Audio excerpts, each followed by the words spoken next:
Okay guys, magluluto tayo ngayon ng papaitan. Baka. Laman loob ng baka.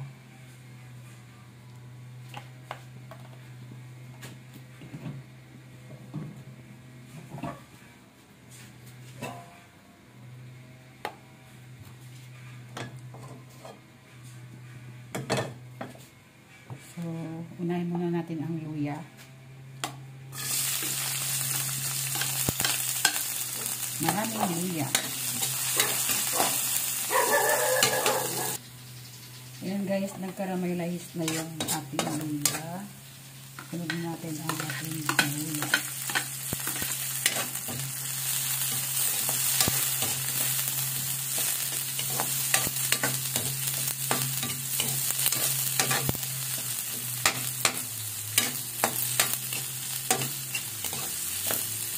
Tapos bawang.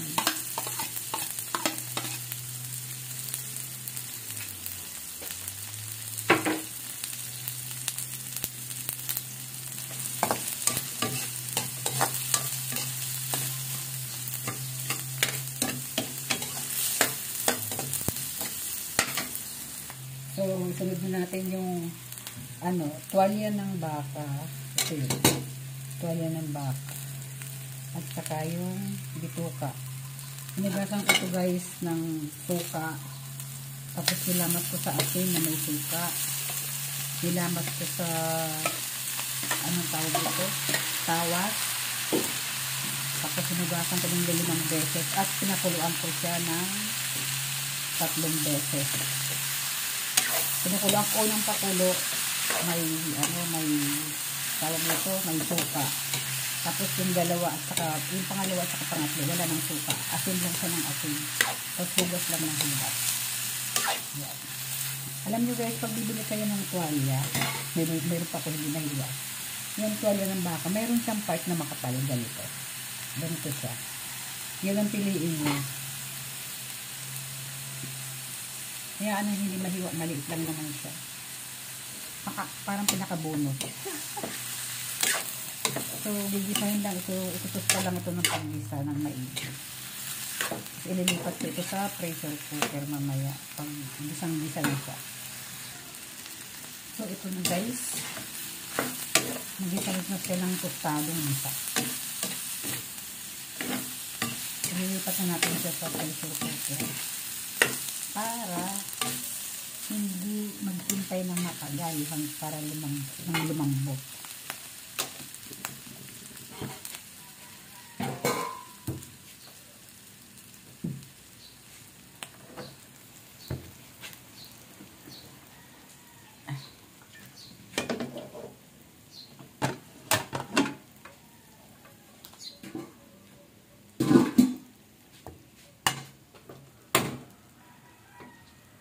May tubig na siya guys. Taas natin to.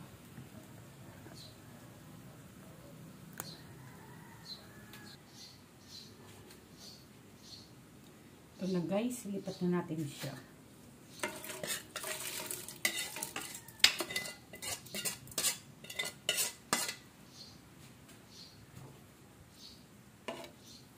Mamaya ko na siya lalagyan ng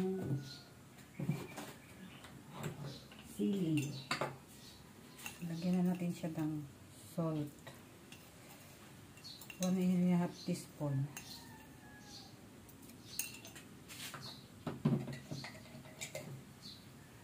Tapos paminta. Madaming paminta. Masarap yan, maraming paminta.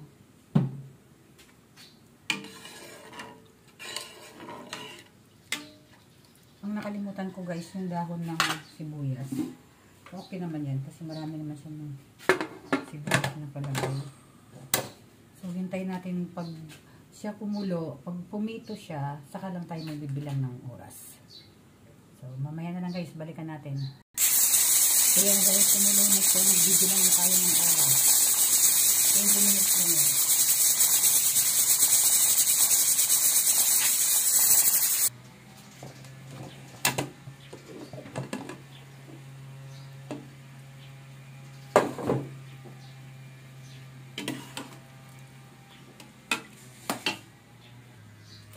natin ng mantika.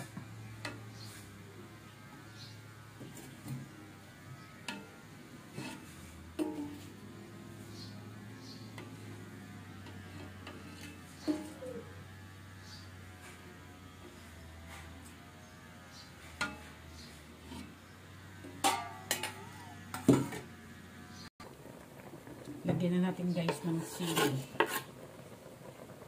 Kasap niya medyo maanghang-anghang. Ilagay ko na siya ng kalamansi.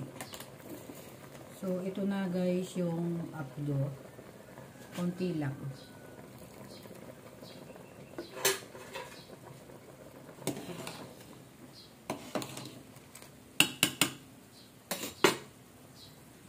Another 5 minutes pa guys.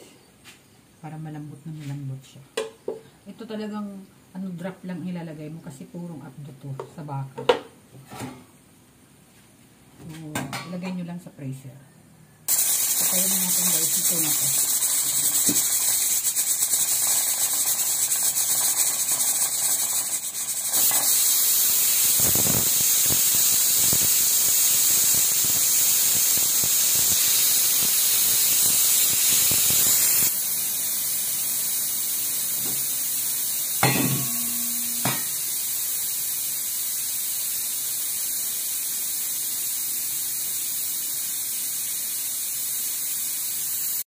Yan guys, pag hindi na siya sumisirit at tahimik na siya, pwede mo na siyang buo. Para hindi makarating sa kisame yung iyong ulam. So yes.